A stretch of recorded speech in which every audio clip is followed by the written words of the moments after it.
we have to create the right vibe, the energy, and everybody at the organization has to feel so privileged to be here. It's no other way.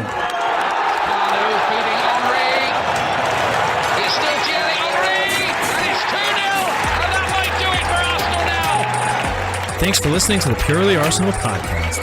Please follow us on Twitter at PurelyArsenalFP for all the latest Arsenal podcasts. Welcome to another edition of a Purely Arsenal sit-down podcast. It's 3 wins in a week, just like we asked and predicted. And we're top of the league. I've got Neil Shah with me to discuss it. How are you doing, Neil? Hey, Jack. I'm fine. Thank you for having me on. 3 wins in a week and 3 losses for another team, apparently. All good, eh? It's not too bad, mate. It's not too bad. I've got James Johnstone with me as well. How are you doing, James? Yeah, very well. Thank you. 9 from 9, only 1 goal conceded. What can you complain about? I'm sure we'll find something. But no, it's very, very good. And pleasure to be back. Thank you for having me.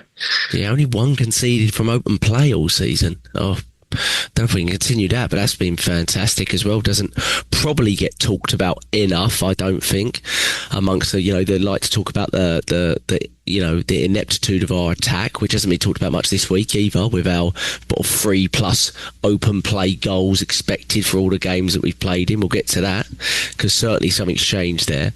But it was a really big week. Obviously, good Champions League performance, which we'll maybe discuss a little bit later on in the podcast, against Olympiacos, 2 wins out of 2, which I think other English teams in the Champions League have shown how difficult that has been in these early rounds. It's not easy, and no matter who you're coming up against, it's not always easy to get points on the board in those early rounds, but especially when you want to rotate like we did quite heavily in midweek. It's not as easy, so I think club deserves a lot of credit for doing that. I think we had 6 rotations in midweek, so a big rotation from us. But in this game, obviously, Neil, I went to West Ham at home last year, you went this year. It was devastating last year. They are a bit of a the bogey team for us at the Emirates. They've won the last 2. I think they were the first team to win at the Emirates going way back. Bobby Zamora, was it? I think it was, if I'm not forgetting something. So you went into this a little bit tentative. I mean, so much so that Thierry Henry's texting Bukayo Saka before the game saying, "Don't forget what happened last year, Bukayo." I love that. I've got to say, I absolutely love that. Just to sort of, click into gear an extra 0.5%, going, yeah, okay, not again, boys. And new manager bounce, all that sort of stuff. I mean, you can worry about a lot of things going into games. I was worried. I was going, oh God, I just don't need it. They didn't look good all season, but they looked a lot better under Nuno last week against Everton, that's for sure. Neil, you were there in the end. Very, very comfortable win. I just want to know what your overall thoughts are on what is a tremendous weekend, Neil. I mean, we spoke about it off air, but we could have been, if the scores had gone against us, 8 points off the top, this time last week, to suddenly find ourselves sitting at the top after the fixture list that we've had and the injury list that we have had, Neil. There's some going, Neil, so we deserve a fair amount of credit for that. Obviously, early days.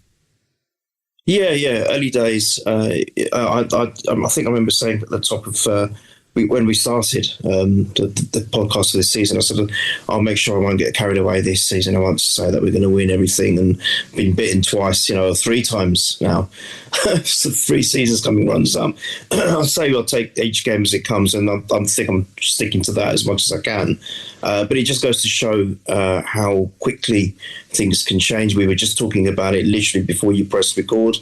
It's been within a blink of an eye from potentially being 8 points behind, or people saying we would go 8 points behind if we lost to Newcastle, to being a point in front against the team we actually lost to, just for a moment of one free kick or a moment of magic by their player. So it's incredible that we've managed to be consistent. And I think for me, I think I said it already, it all started with the Man City equaliser.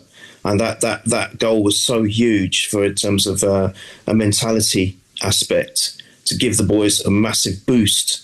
And then from there, yes, we went behind against Newcastle, but look how we recovered that. Our heads didn't drop. We followed it up with a good win in the Champions League. And then we've done what we've done against arguably a very tricky side for us. And if at the very least, as we've had 2 losses against them at home in the last 3 games. So it's always going to be maybe a slightly tricky tie again with the manager bounce that you mentioned. But I was quite confident. I just thought that goal against Man City, we've been really buoyed by that. Then following up with the goal, the amazing win against Newcastle, and I'm just glad without going into the game at the moment. Just looking at our fixture list, where you've had Man City at home and then Anfield, Old Trafford and St James's Park all out the way in our first 7 games. So 4 out of those 7 games, potentially we could easily dropped all the points. Yes, we dropped a few, but we could have dropped all of them.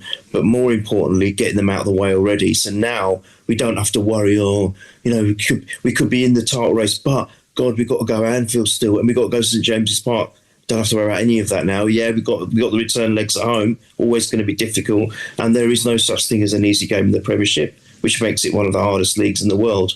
However, it's just comforting to know that we don't have to go to those places or those venues. Maybe in the domestic cups, yeah, but that's a different worry.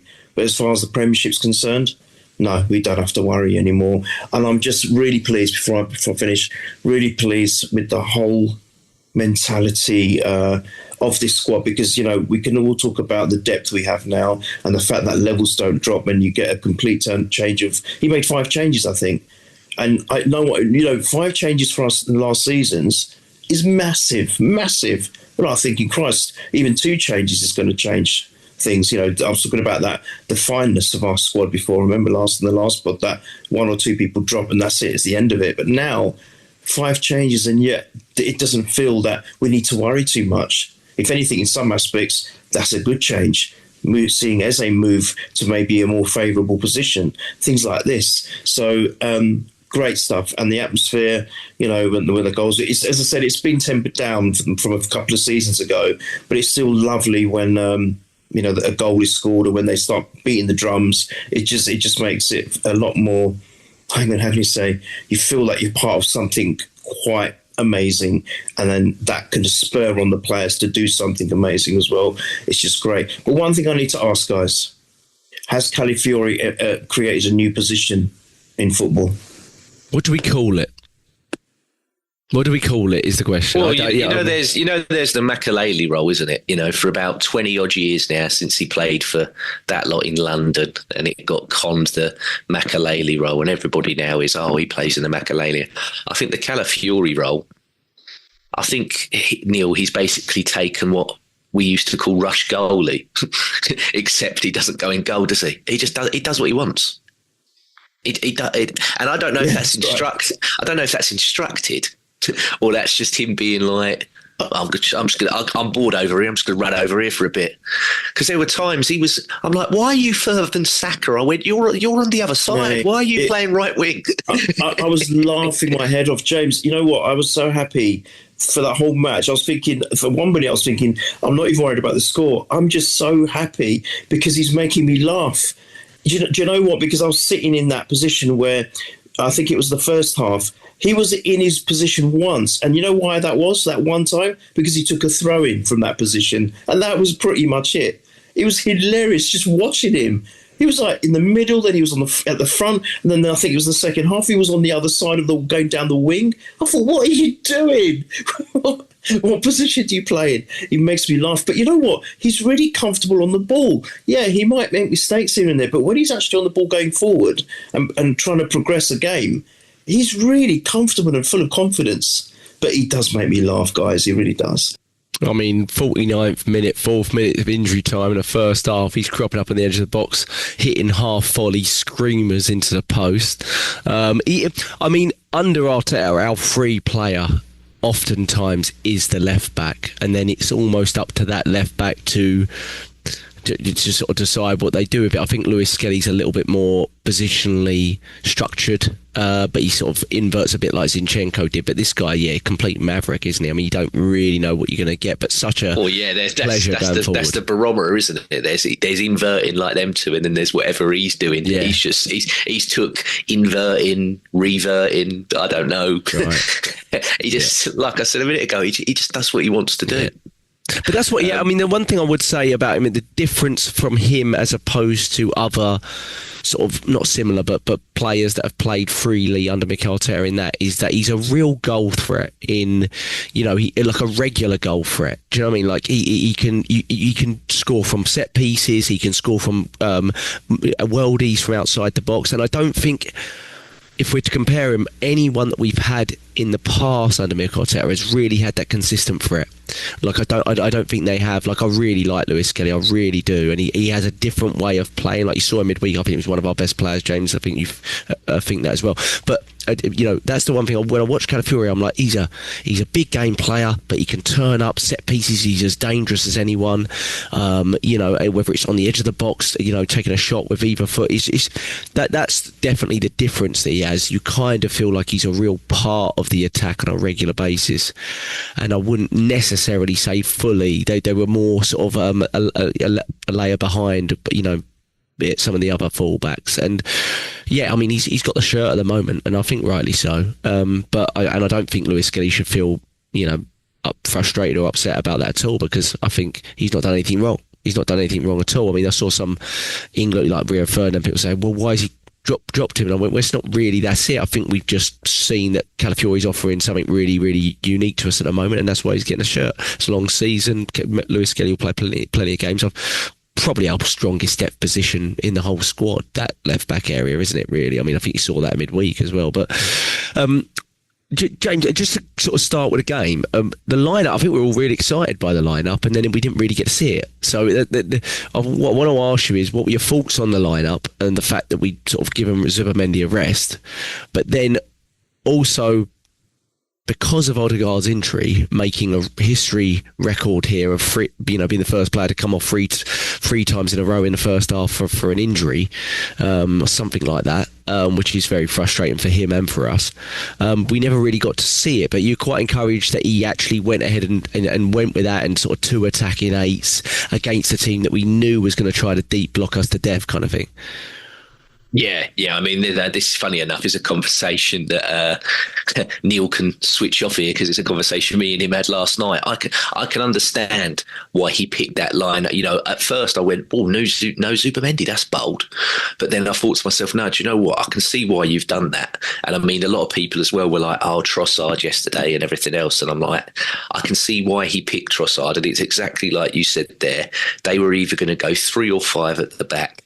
They were going to sit, and they were either going to go, right, we're going to try and get this Jew off, the Senegalese boy at left back, who, to be fair, at times yesterday, he's shown glimpses. He looks like, other than just his pace, he actually looks like he could be a bit of a player. And Somerville and Bowen, they were just like, look, we're going to pack you in, and then we're just going to try and smash you on the counter-attack, typical of what Nuno's always sort of done. But also looking at the players that they've got, there was that as well. And I mean, they didn't even register a shot. Didn't register a shot all game.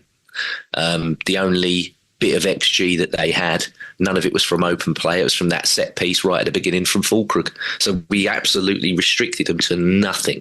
But yeah, going back on what you said there, and again, Neil making it easy for me, because I can just leech off the conversations that he's already had. So thanks again, Neil. Our captain. Every home game that we've had this season, 3 impact injuries, and he's come off, won every single game still. Now, before, if something like that happened, it would completely deter every single one of them players. It would deter the fans. I thought I was only watching on the old television yesterday. I wasn't in the stadium. I know Neil was in there, but it sounded very flat for me compared to how it has been in recent weeks. But normally, something like that would happen, and then, the panic would set in, when you've had 2 consecutive challenges to win a title and you've become so close and you haven't won it, obviously that starts to seep in as well. But yeah, completely. And again, it goes back to what I've said recently as well, and I've seen it with my own eyes. The way that he's using substitutions now, the way that he's managing this squad and making every single one of these players, regardless if they're not playing or not, still feel important, still feel valued, knowing that when you do come on, make a difference for me. And Zubimendi, when he had to come on, plugged right in there. And I thought he was one of our best players yesterday. I thought Zubimendi was absolutely incredible. There was that bit in the second half, and I can't remember the two young boys that West Ham brought on, but I remember when they come off the bench, I was like, I don't recognise these two properly. So I think they've only made a couple of appearances. But the guy, I don't know how tall he was compared to Zubimendi, but Zubimendi did like Miles Lewis-Skelly does, where he backed into him, used his body, completely turned the guy, and then sprayed a pass. And I was just like, I thought it was amazing the other week when I saw you win a header against Dan Burn, and now I'm seeing you do this. He just defies the laws of gravity and the laws of physics, really. He's a superb player. But no, the thing you said there about the lineup, sorry, because I'm digressing. Yeah, I had no problems with it at all. I mean, I think Arteta took this handbrake comment really to heart, and he's like, I'm not only going to take the handbrake off, I'm going to shove it up your ass. Because we really, that first half against Newcastle, the first half against Olympiacos, because I was there, and that first half yesterday, there's only one team that was going for it and trying to win, and it weren't the others. You know, front foot, like we said, aggressively trying to go for it and win. Yeah, weren't everybody else. It was Arsenal. So, yeah, really happy with it, mate. Really happy. Yeah, as soon as he went down, I don't know if it was you, I was texting my brother, but I was like, it's got to be Zubimendi. I just pushed Rice in. And that wasn't necessarily because I don't think we really had time to see it flourish. You know, in early points of games where defensive, Nuno's a good defensive manager, you know, those early points, it sometimes takes time to really see a team sort of break a team down. It can take a little bit of time, you know, so I don't want to judge it on a 15-minute spell. But one thing I do want to say, Neil, is, like James just said, you know, we've won all three of those games where Odegaard's been taken off, which, you know, in the past seasons would have been a catastrophe for us because we wouldn't have known how to replace him. We wouldn't have trusted in Ranieri. We would have made a makeshift that isn't the same.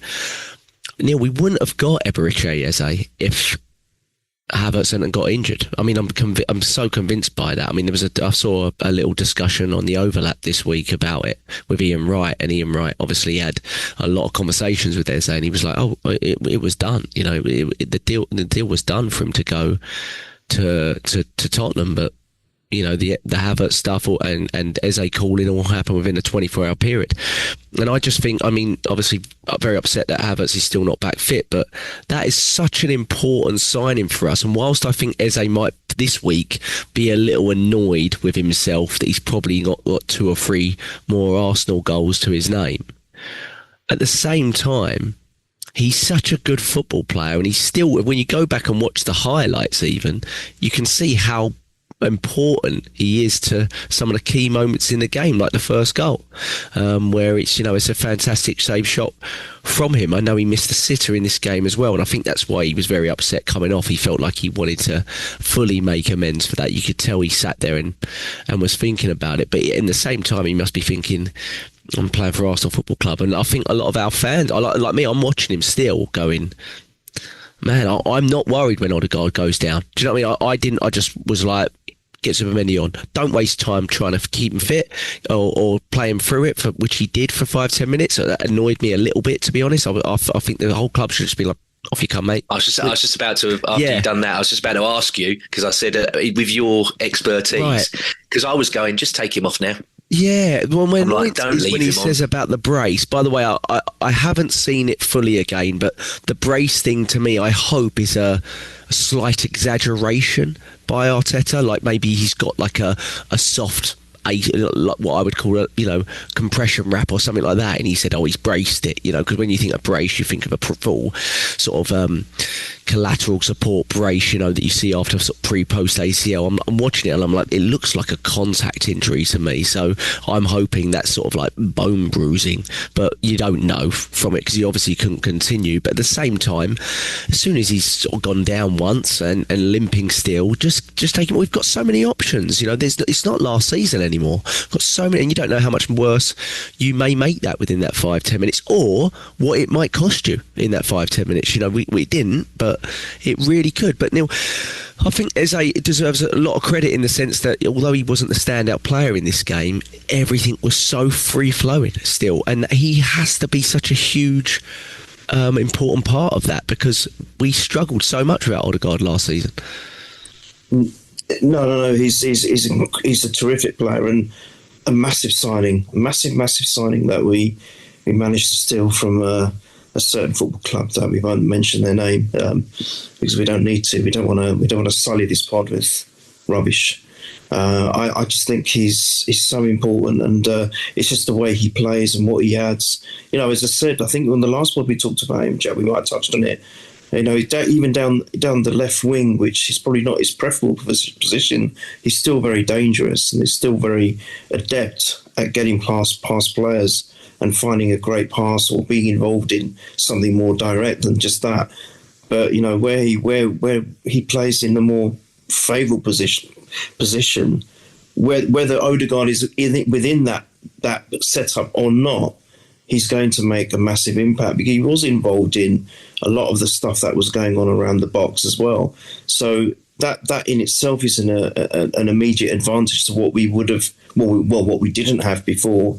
I think if he had trusted Ethan a little bit more, we may have seen bits of that without having Eze in the team last season, but he didn't. But now I think he's got the faith to be a bit more bolder and not just go with the players that he prefers. Just talking about Odegaard quickly, in the stands, everyone was saying the first time we saw the collision, everyone said he's got to come off. A couple of people saying, "Oh no, he'll run it off. He's fine. He'll be fine."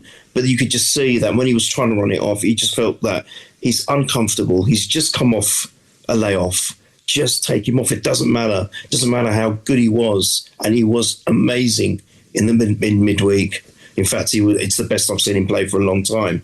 But even then, we don't want to take risks. And then I don't know whether playing him for those extra few minutes makes things worse now. I don't know. But hopefully, fingers crossed, it's not so bad. But I think Eze is going to be pivotal to our success this season. I really do think that, not just in one competition, but in two. And the fact that we can then rotate him as well. Hopefully Odegaard isn't so bad. And then we can actually have what I call is a true rotation, where you're doing it because you've got quality for quality rather than forced rotation, whether it's because, all right, this guy absolutely needs a rest or we've got another injury, as we seem to be susceptible to. I think that's important. But I just want to say the fact that Odegaard came off, and this is not a slight on him, the fact that Zubimendi comes in and then allows Rice to go forward was massive. The fact that Rice switched from the 6 to the 8 made for him, as an individual, for him, allowed him to be more involved and more direct, going closer to the box, because he was holding back before. And whilst he was still effective holding back, he was more effective when he was the 8. But Zubimendi, my God, I know you've asked me about Odegaard, but I'm so waxed lyrical about Zubimendi. He was in for both goals. His pass, his initial pass, and so beautifully laid. I think I was talking about how he's the Federer of football. He's so graceful. And he's so pleasing to the eye. He's just a beautiful player to watch. We are so blessed to not only just have him, but then to have Eze as the icing on the cake. I will still keep saying, I know if we'd got a Semenyo or someone like him in as well, that would have been even more impressive. But the fact that this window, for me, in all the years I've been watching, it's one of the most incredible windows I've seen. And it's afforded us to be confident in the fact that we can play in all 4 competitions without drop-offs. It's incredible.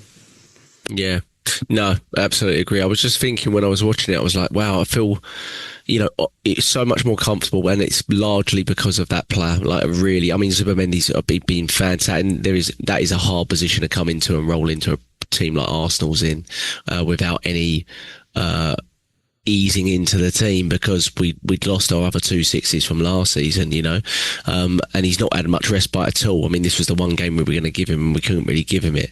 The thing with Rice at the, I mean, I think he felt more comfortable in the 8, to be honest, but he did have one great ball just before Zubimendi came on, I think, over the top to Saka, which would have been, it was just slightly early, went on his run, or you could say late on the ball, I don't know, but Saka got in behind. I thought Saka was very bright in this game as well, I have to say. I think this has been a big week for me personally, being slightly quick. I'm a huge fan of Saka, I mean, we all are here, but but definitely we've all had our concerns, haven't we, physically. I think he's looked the best in the last week than he has since even the previous injury post last season. I think he's looked very good against Newcastle, very good against Olympiacos, and very, very good here as well. I thought for that Diouf, very good, but I thought he really tormented him. I mean, the first goal comes from him, really. It comes from him cutting inside, giving it to Zubamendi, and then it goes from there, doesn't it, really? And I feel we're starting to get him back. And he spoke after the game,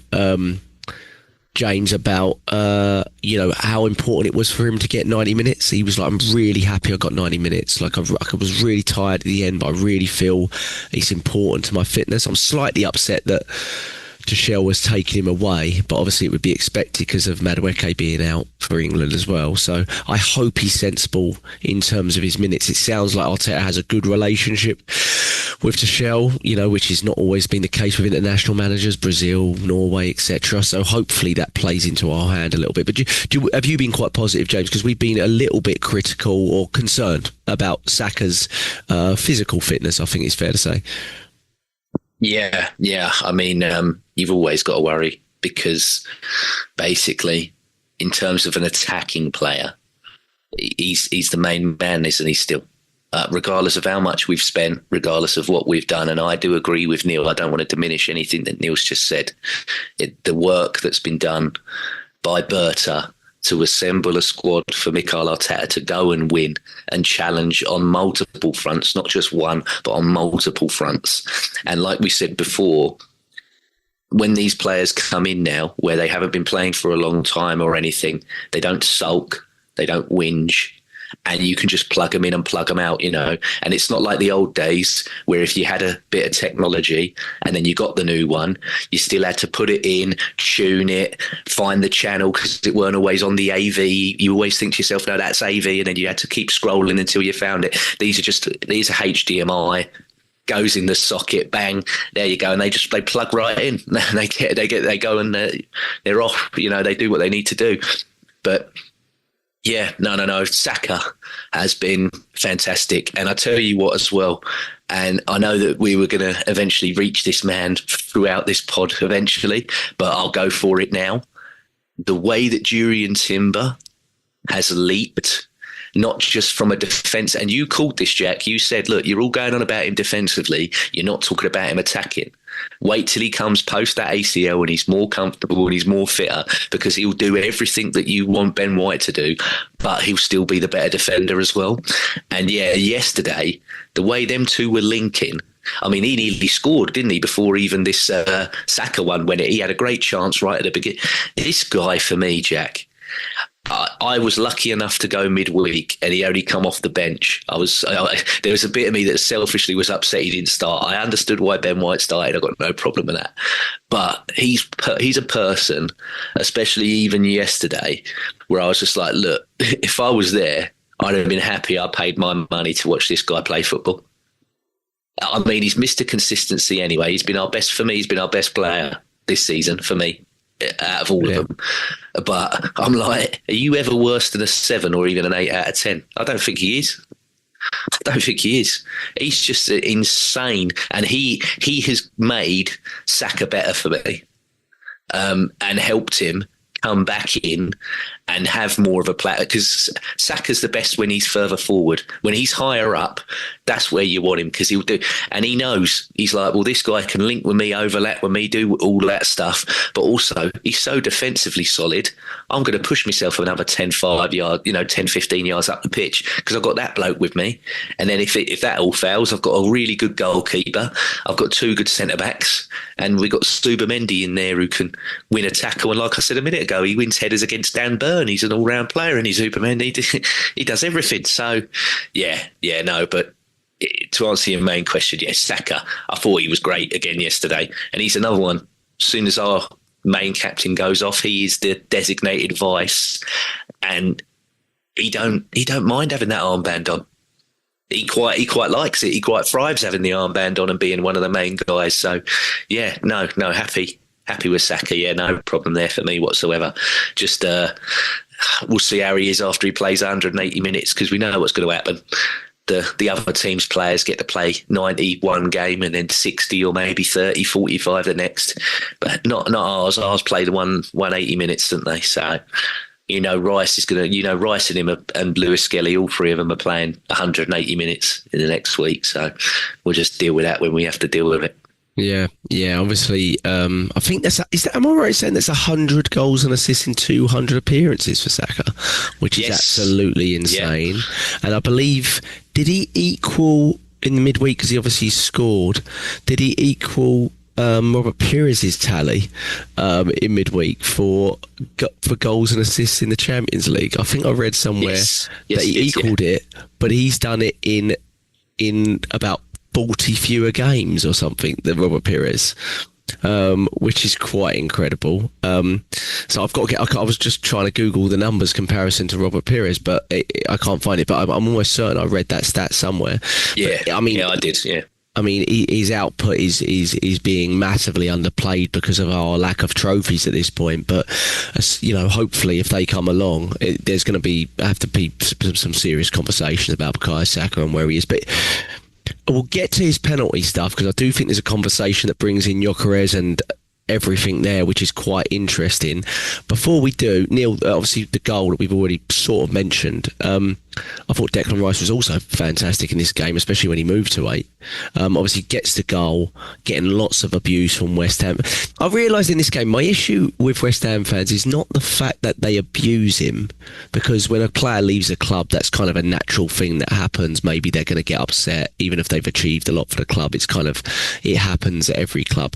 But the reason that they abuse him because they think he should have gone to a different club, like they're a rival of us. They're not a rival of us. What planet are they on? That's what I don't get. I don't get what they're for. Like they would have been absolutely delighted if he'd gone to Manchester City. I'm like, they don't care about you either, mate. Like, what were you on about? Oh, delusional fan base. Absolutely. So I like the fact that he didn't celebrate, but he gave him a look, didn't he? Gave him a little look to say... 2 looks. Yeah, to say, okay. Yeah, keep going on about it, because I'm going to keep popping it in the back of your net every time we play you. But Neil, I thought he was again fantastic, and it was good that he got a little rest in midweek, although he did crop up with his sort of yearly back spasm that he gets. He did get that last year early in the season, I think once or twice as well, if I'm not mistaken. So I'm not that concerned about it because of that. I think it's something, but I hope we can pull him from the internationals. But like James said, I think it's unlikely. But fantastic performance again. Brilliant and brilliant performance, but also how classy he is. Even if he is getting any abuse from his old club, he's still all right. He gives them a look, but he still doesn't do the celebrations. Unlike, I might add, some of our ex-players that moved on to other clubs, and I thought were quite disrespectful when they scored against us. So he's full of class as well. But I just and I've always said, look, before I used to say if Odegaard was ever to relinquish the captaincy or actually, there was a change, I would love to see Declan Rice as a captain. But I think I've suddenly changed my mind over the last week, in fact, that I think it should be Gabriel if that ever happens. But he's just a wonderful player. And, switching from that 6 to the 8, it made him even better, I think. We were watching the game, and you're right. He even as an 8, he did. Even as a 6, he did contribute, like that goal that was ruled offside, for example. So his vision is still there. He's comfortable doing that job. But hasn't he gone on record to say he has more fun when he plays, or something to that effect, that when he's in it? Because I think he feels that it's probably a bit like what Calafiori does, even without any. Calafiori does it, he doesn't care if he's not allowed to. He just does it. I'm just going to be a maverick and do what the hell I want. I want to feel every blade of grass under my football boots for those 90 minutes. He doesn't care, right? He doesn't really care. But obviously Rice is a bit more disciplined than that, and he will do as he's told. But he doesn't. He just feels more happier as an 8. But he was just there all the time, wanting to feed forward and feed balls forward, and also get himself forward and be involved in the mix, get in and about the box. And that's the marked difference between his goal and the one that Eze, I think he missed or he skied. I can't remember what happened, because they were in similar positions for each of those goals, but he buried it. But I thought that was a nice goal again. It all started with I think is that the goal that Saka, you said, started, fed it to Zubimendi, and then that's the one that he the Rice goal, yeah. The way he threaded that ball through Zubimendi was beautiful. It makes it look so simple. That's the thing. He makes it look very simple. Amazing, yeah. Oh, it's just amazing. But look, this is what Eze's shot wasn't bad, by the way. It was just a good save. It was a good save. It was a good shot, and like you were saying, what does he add? Well, this is what he adds. He gives that extra dimension where, I think Eze's the kind of player. We've always felt, why are we so shy to shoot in front of goal? I don't think you're going to get that with Eze. I know Madueke hopefully will start finding that. That was the only kind of piece that was missing from Madueke's game. I love Madueke, by the way, and I am missing him. I think I'm still missing Kai more, but I do miss Madueke. But I think what Eze will do, Eze will not be shy to have a shot, and that's what he did, and it was a strong shot. Fair play to the keeper. He did save it, but he's not Raya, because Raya would have parried that away from harm's, keep it away from harm, wouldn't he? Or a potential, he would have done that. But for Rice to have firstly the position to be where he was, and the knowledge that let me go forward as a number 8. But it was a great shot. It was a good contact, kept it low, unlike Eze's, kept the ball down. Yeah. And it was a volley, wasn't it? I think it was a volley. Yeah, like a half volley, yeah. Half volley, yeah.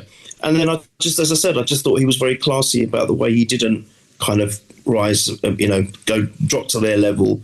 He could have run in front of he could have run to that corner, couldn't he? And he could have celebrated. He didn't. He kind of had 1-2 looks, and then he just was muted. Class player, great goal. And, he was tremendous, I thought, for the whole game, but so much better when he changed to an 8. Yeah, that's his position, at least in the short term. With his energy and his sort of physical attributes that he's got, he's just fantastic there. And I think if you watch that move again and you try to place Odegaard where Eze is, I don't think he makes that run for Zubimendi. Do you know what I mean? He comes short for it, or maybe he's even in Zubimendi's position trying to play that pass to someone else. So it pushes us a level up. It maybe makes us move a little faster, which is what we needed in this game. It's odd. I mean, I really didn't want Odegaard to go off. I don't want to hear about him being in a possible leg brace and stuff like that. But I almost, when it came, I felt it really made us play better. That change moved everything on. It pushed Rice up. It made us play better. I really do. And in the second half, it was much more the same. James, one-way traffic. I mean, I think Rice gets in early and crosses it to Gyökeres, and I think that's where I want to discuss. Obviously, I was a little bit critical of Gyökeres after the game, but I thought let me look at it, think about it. I thought I was really interested by Mikel Arteta's post-match quotes on Gyökeres. I was really interested by that. He said, I just went there, hugged him and said, thank you, because the work that he does is unbelievable for the team. And obviously I know part of this is he's really trying to build him as well. He does that with play. He did this with Havertz, by the way. This sort of very positive commentary. The way he stretches the back four and the spaces he opens. I mean, today, how he hasn't scored a goal, I don't know. That part of it is one part I want to get. I do feel we should score today. I think it's hard for me to go early in the season. We're not creating enough for him, and then when we're creating a ton, say, well, he still needs more service. I feel there was enough there for him to get on the end of something today.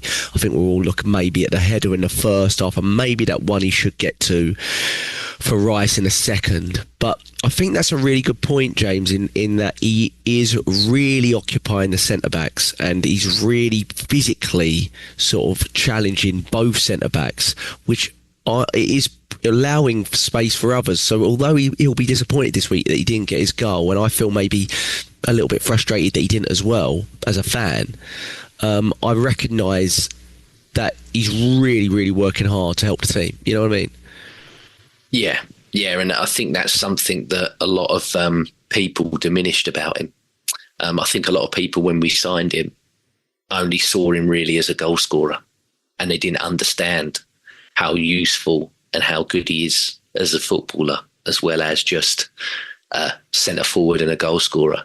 And I get that sitting here and talking about him not scoring goals is somewhat hypocritical when I say about other players, oh, we're praising them for winning duels, or they're attacking, I want them to score goals. I don't care how good they are defensively and what have you. But this is a guy that's come from a league that is nowhere near the Prem, nowhere near the quality of the Premier League. And he was the main man and the finisher on getting onto pretty much every single thing that team did. He is now in a team that when you're the centre forward of this squad, regardless, the manager wants a goals by committee team. He doesn't care who scores them as long as we score them. Now, I know we would all prefer it to be our centre forward and have like the top scorer and everything else, but he had that with Aubameyang and he didn't like it, and we've completely departed from it since. So if he's doing what he's doing, where he's occupying players, maybe 2 to potentially 3 at a time, dragging them out so it allows the others to score, that's like what you got there from that quote with Arteta. He will be over the moon with him. He doesn't, and you know what as well? When Haaland, okay, I know he had that great first season at Manchester City, but their fans were like, what's going on here? He only touches the ball about 20, 30 times a game. He's not involved. Gyökeres will not have, 80, 90 odd touches of the ball a game. I think yesterday he got something like 26, maybe, if that. Yeah, it's low, yeah. And I'm like, that's what you need to adjust yourself to, because he's probably going to get maybe 1 to 4 odd chances a game, but he's barely going to touch the ball.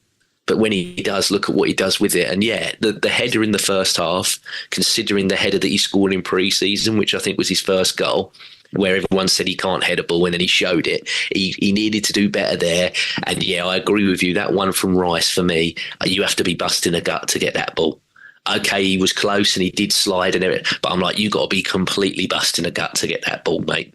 But yeah. I know the goals are going to come with him, Jack. I know I've backed him and Mike's backed him. We've been here for so years. If he was completely useless, I would be the first person on here to go, oh my God. I'm like, I've backed him and I've backed it. I used to back Nketiah, for fuck's sake. So I know what this guy, we got nothing to worry about with this guy. Trust me.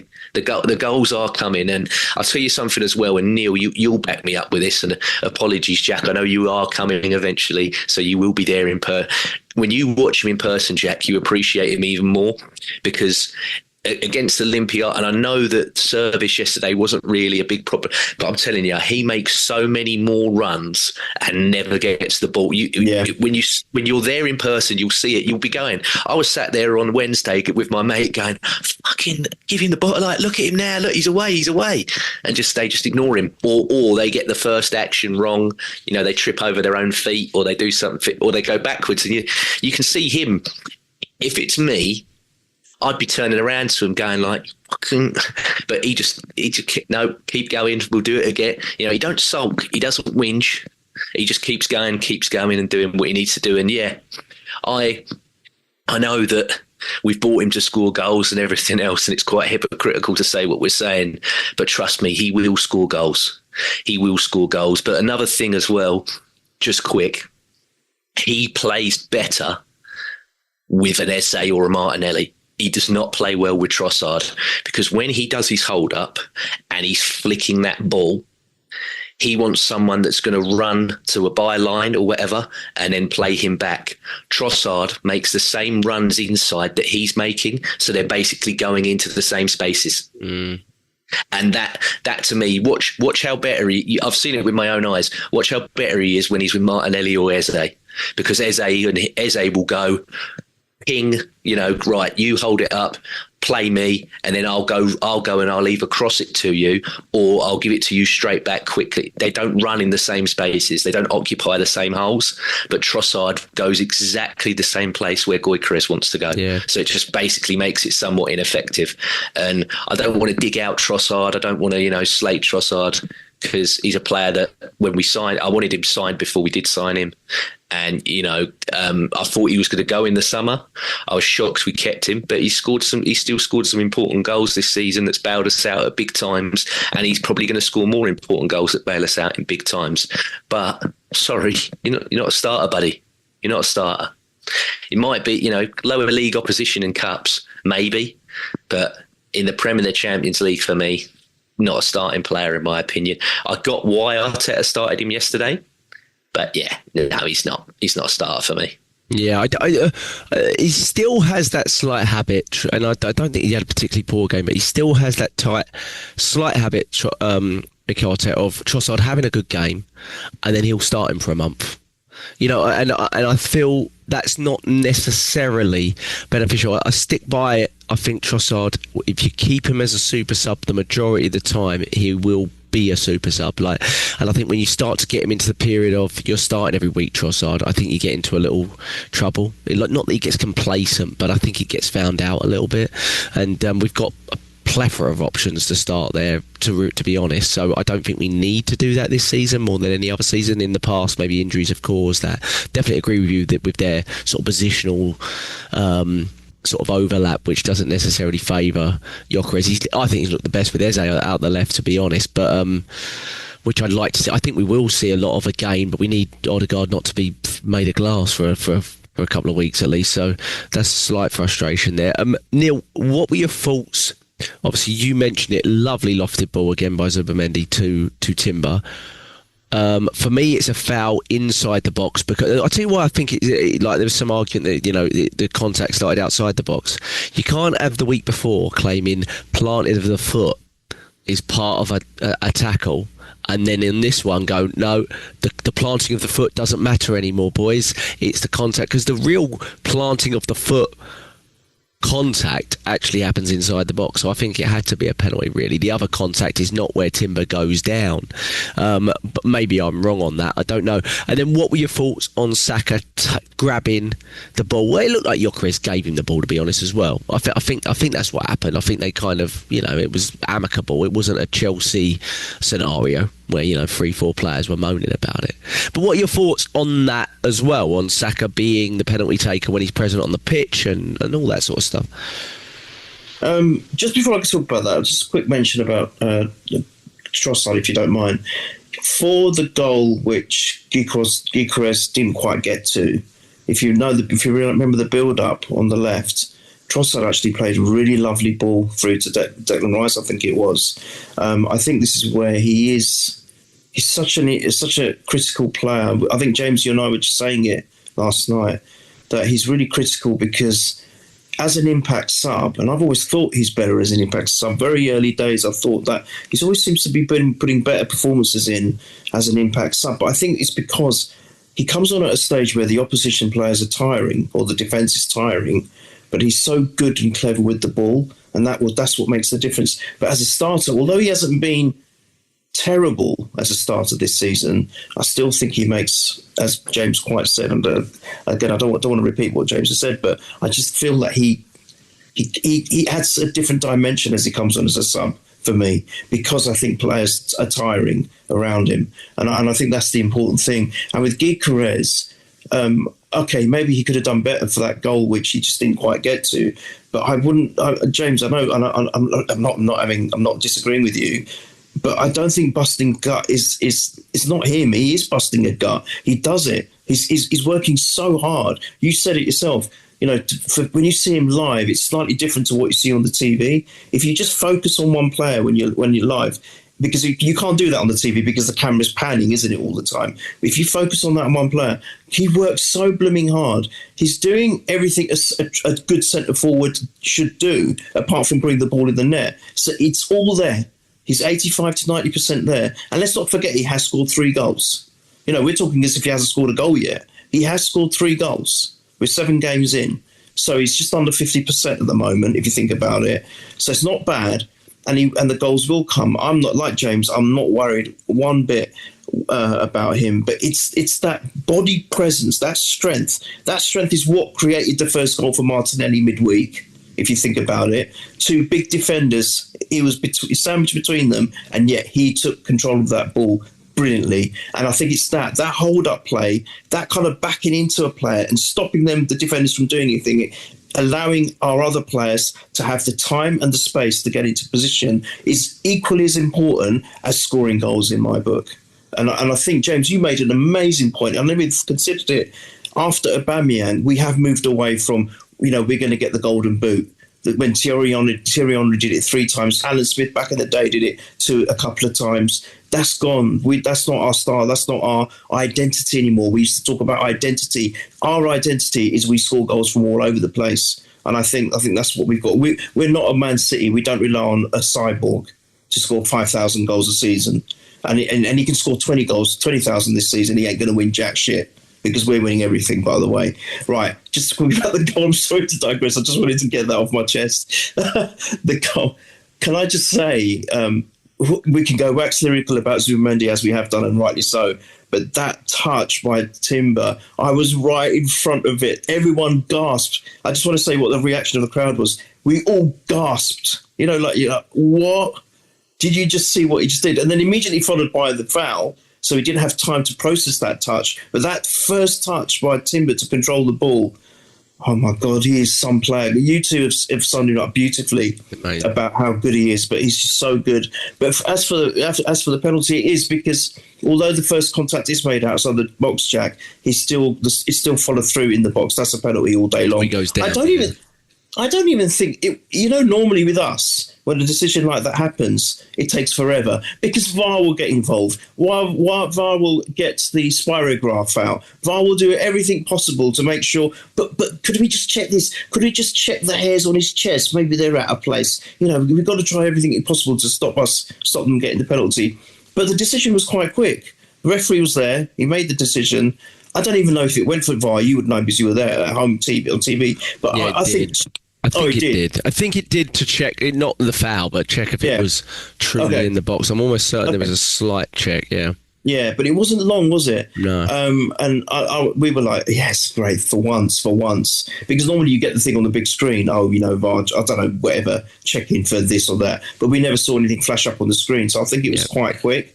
And as for Saka, I don't have a problem with that. The fact that a player wants to take the penalty, I think, speaks volumes about the mentality of the club. Sometimes players will shy away from it, even from those who might have missed penalties in the past. The fact that he's like, no, it's mine, and the fact that Gyökeres is happy for him to do that, but also maybe he was aware that he'll break a milestone here.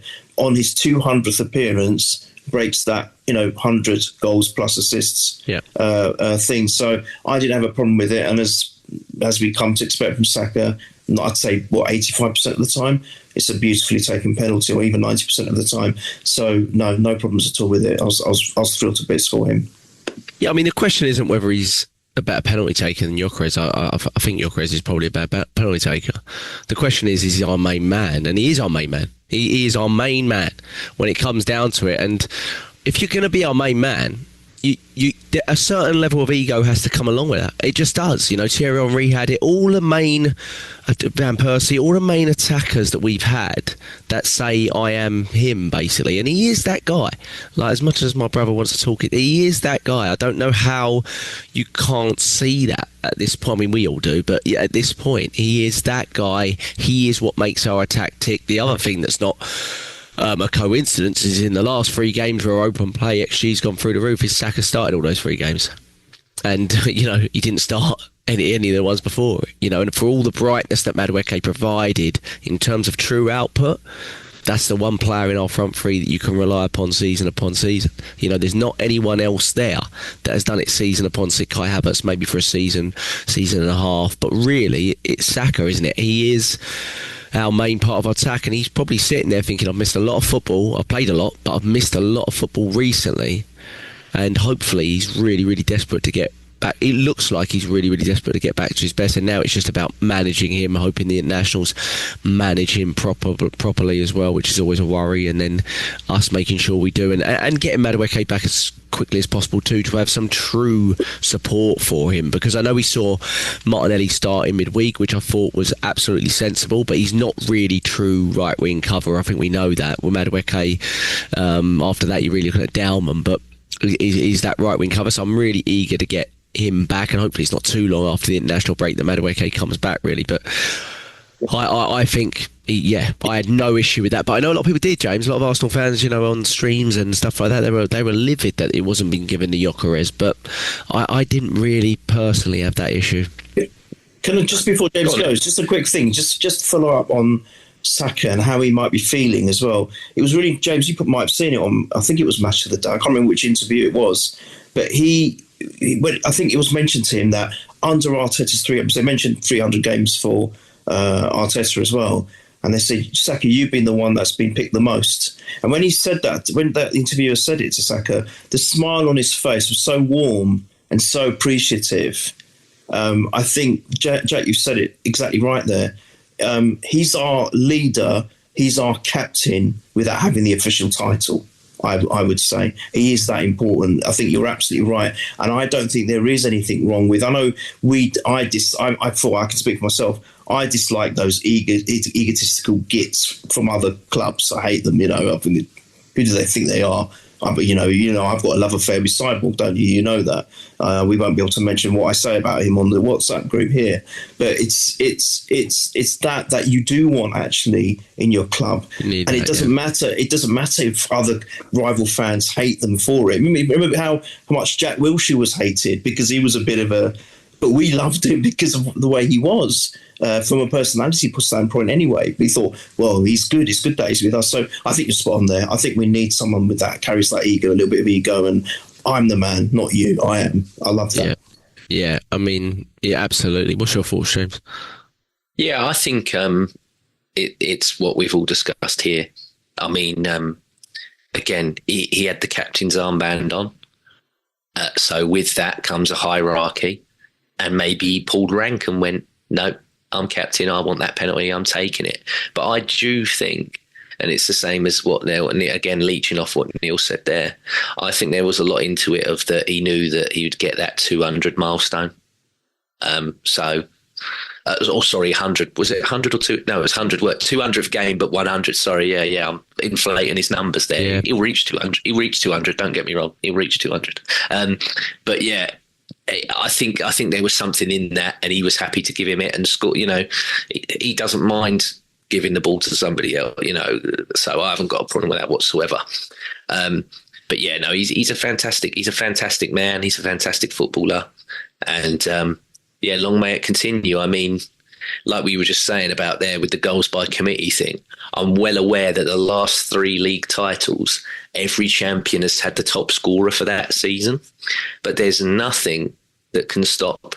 If you look at last year before he got injured, Bukayo Saka, in terms of the assists as well as the goals, we always say about who's potentially going to break that Thierry Henry. He was on course to not just to tie it or break it.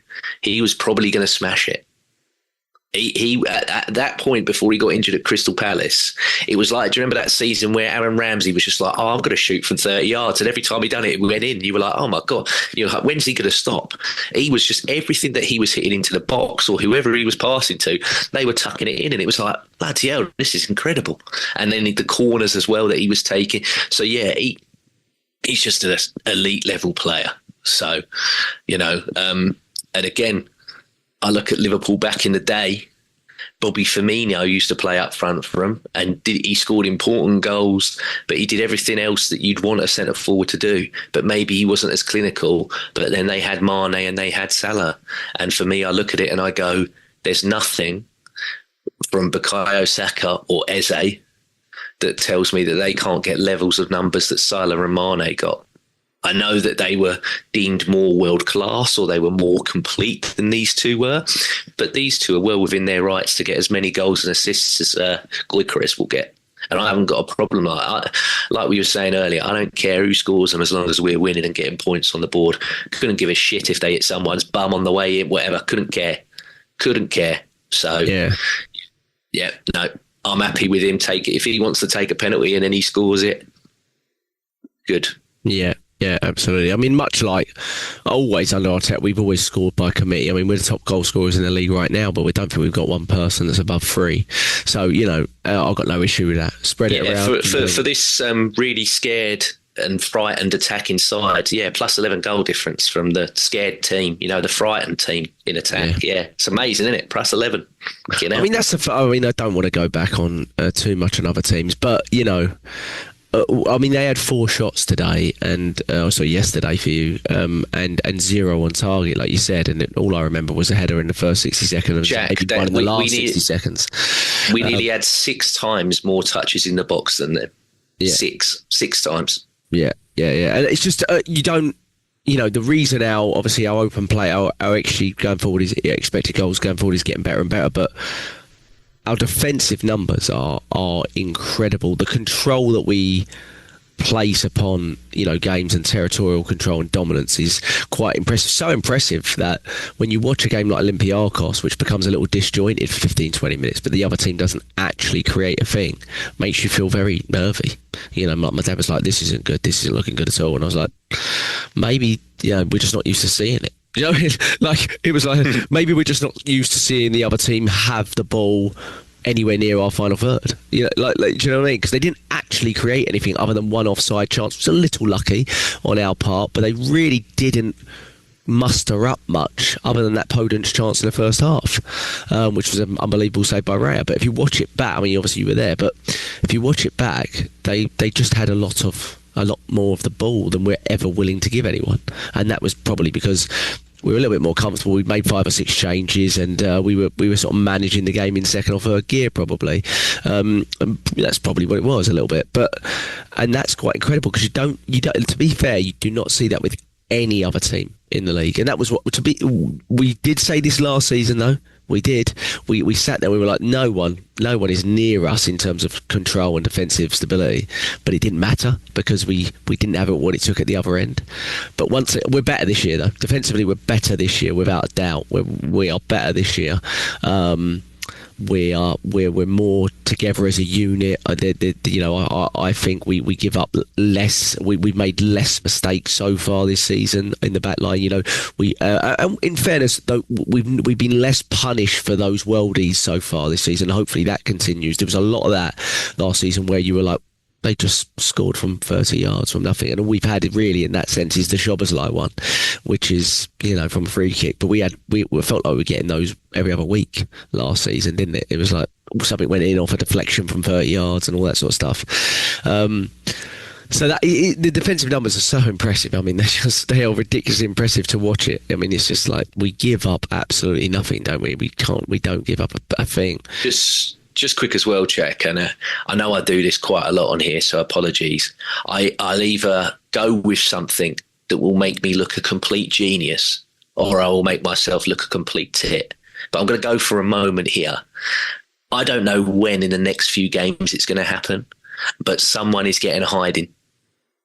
I think someone is getting an absolute hiding from us. I'm talking like 4-goal plus game.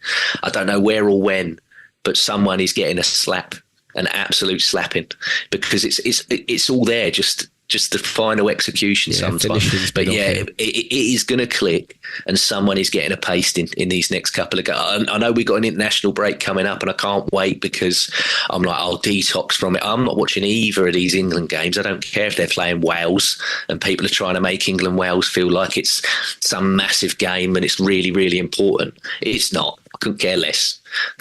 All I'm going to do is check my phone to see if any Arsenal players have got injured and they're coming back or not. That's all I'm doing. I'm not watching. I'm just making sure our players are fit. And then, get me back in the Premier League, get me back in the Champions League. Because, like I said, someone's due a pasting. I don't know who you are. I don't know where you are. But, someone's getting a slapping in the next couple of weeks.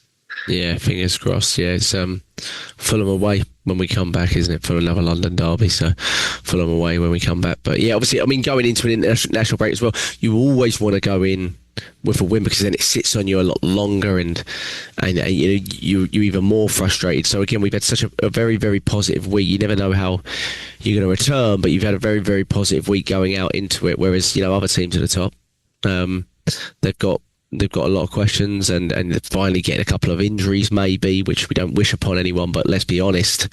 No one mentioned the fact that we're still, I think, second in the injury table this season and top last season, and no one said boo to a goose about it. So yeah, let's not act like they've got anything significant. You know, replacing the most expensive goalkeeper in the league with the second most expensive goalkeeper in the league, yeah, do one. Okay, yeah, you can do one on that one. So I won't. Yeah, they tried to play that yesterday, and I was like, sure they did. Who's arguably your best player?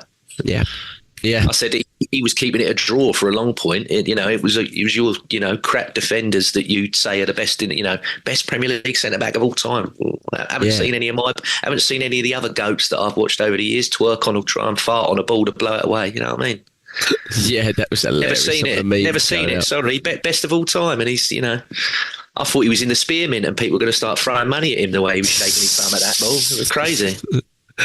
He does. He loves avoiding any contact at that point, doesn't he? Same as what he did with Valverde, wasn't it? In the Champions League final. But yeah, and Chelsea, to be fair to them, I mean, I don't like to talk about them, but they actually did have a lot of injuries. I mean, they got, you know, 2 in the game. They had about 10 before the game. Well, this is it. If we played like that and lost like that, you know, all of them dovies in Sky would have been like, well, Chelsea got 10 injuries here. They've got 10 injuries. What they're doing, you know, they've got hardly any defenders. What's going on?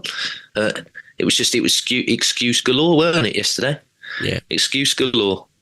Yeah. It's amazing how some sides up north get treated, especially if they've smelt a bit of success recently. So, but yeah, look, like I said, if they have 20% of our injuries that we've had over the last year, it'll be really interesting to see how they cope with it. On the short term, it doesn't look like they are massively comfortable at being able to cope with it. And you know, and they've not got a lot of injuries. They've got their goalkeeper injured. They've really not got a lot of it, and a full 5th choice centre back injured. That, you know, it's not. They've really not got a lot of injuries to their first team. So if it was actually something truly significant that would affect their first team, where they didn't have as much coverage, it'd be quite interesting. But boys, we made a lot of changes after that, but it was a really comfortable 2-0 win. I think the score flattered them a little bit, to be honest, but it was a really comfortable 2-0 win. It was really nice to win against West Ham at home. I have to say that, despite the fact they look dreadful, you never know what's going to happen in that game, especially with the history we've had in recent years. So massive win. What does it leave us with? 16 points after 7. I mean, it's weird, isn't it? I mean, you probably, going into the first 7 games and seeing the fixture list, you'd probably say that you know, if you would you have taken that before, you'd probably say absolutely. But then it's also based on how other teams have done. If you'd taken 16 points before and you'd found out Liverpool on 20 and Man City on 19, you'd probably have gone like that. So it's kind of, you know, a lot of it's based on how other teams do a little bit as well, and things like that. But I think overall you got to focus on, you can't really judge anything after 7 games. What you can say is we've definitely had a harder fixture list than any of the other top teams, and we've had more injuries than any of the top teams as well. So if you look at it like that, yeah, you absolutely go, yeah, we onwards and upwards from here, hopefully, touch wood. So that's really, really good. Predictions, I know it's 2 weeks away, but we probably won't pod again beforehand unless something big happens. So Fulham Arsenal, I think it's a 5:30 p.m. game on Saturday. Obviously not next week, the week after. Yeah, Neil, what's your prediction? First scorer. I think, did you get midweek's result right? Olympiacos, and I haven't looked up. Maybe I got the West Ham one right. I don't know. I think you said 2-0. I said 2-0 somewhere. I thought, yeah. I was just chuffed. I didn't realise I got the first goal as right as well, so I was really chuffed. But it was kind of all geekerish, wasn't it? But Martinez just had a little tap in. But yeah, it's still nice. And then for me, that's important. For me, it's just getting the wins and getting the points. I don't care about nothing else, to be fair. But having said that, James, you'll get your pasting. I know Fulham are Arsenal 2.0, and there are still some players there that I was very much in love with, Emma Smith-Rose and all that kind of thing. But I think the pasting our first away pasting could come there. I don't know why. It's difficult. It's difficult because obviously players are coming back from international duty. It's not just the England boys we've got to look at. You know, we've got so many internationals across the whole pitch, and fatigue and everything plays a part. But I don't know. I've got this feeling it might come as early as Fulham. So I'm going to go for 4-0, actually. 4-0. Look at Jack's face. Oh, yeah, all right. 4-0's my normal anyway, Jack. I was so surprised. Surprised you didn't go 5-0. No, that's because of the international duties. It's 4-0, all right. Who's your first scorer? Because I want him to, I'm going to say Gyökeres. Gyökeres 4-0. Love it. James? Sorry, yeah. I'm going to go 3-1. And I know he needs a goal, but I don't think it might be Gyökeres. I'm going to go I'll go Saliba set piece again. I think we'll probably do him on a corner like we do in most teams. Yeah, scored there last year in a 1-1 exactly. draw. Yeah. I'll back Big Willie. Yeah. Last year, I mean, it was that. Yeah, very frustrating 1-1 draw where I think Saka was offside in the last minute. I remember I couldn't watch it live, so I had to watch it later on and everything. And I was even frustrated watching it on a cat. Obviously, I didn't know what the score was, but yeah, I was getting pissed off even though I knew that it weren't live. I was losing my head. Yeah, exactly. So, okay, you went. Sorry, say your score and score again. I'll complete with Blake. 3-1, Saliba. Saliba, that's right, Saliba. Sorry. I'll go 2-1 Arsenal, Saka. I'll go 2-1 Arsenal, Saka. Yeah. But tell you what, it's the one after it, Jack. I'm excited for us versus Atletico Madrid. Oof.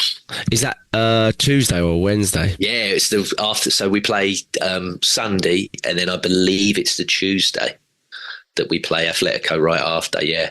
Oh, we played the Saturday evening. Oh, sorry, Saturday evening. Tuesday, sorry. Yeah, Saturday, it's a Tuesday. shorter turnaround. Yeah, that'll be because they didn't look quite strong. I mean, I know they lost to Liverpool at Liverpool, but they probably could have got something there as well. So that's going to be like a blowtorch in a microwave. That game, mate. It's going to be absolutely. Well, that's where you really learn if you can break down defences, because you know what he's going to set up like, and he knows exactly how to set up defensively, doesn't he?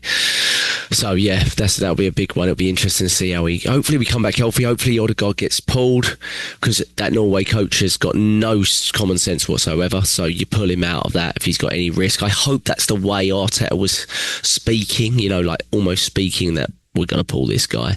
And I don't think Rice is going to get pulled, because back spasm for him is like a reoccurring thing, but that would be fantastic if we can pull him out as well. At least pull them two. You got to pull them two, I think, because the other one I worry about a little bit is Zubimendi, because Spain seem to be playing him. Obviously Pep's got the Spanish coach's number and stops them playing Rodri every minute, so Zubimendi's played a lot for us, and then it feels like he's going to play a lot for Spain as well, which is not ideal. But yeah, like you said, keep fingers crossed that everything's okay with the Arsenal players. But we're at Purely Arsenal FP on Twitter. We're Purely Arsenal on YouTube. Subscribe there, listen there, or Spotify or Apple, anywhere you like really, and all free, no ads as usual. And we'll be back after the Fulham away game in a couple of weeks' time. Neil, James, thank you so much. Up the Arsenal, keep the faith. Let's have another week like this one. Cheers, boys.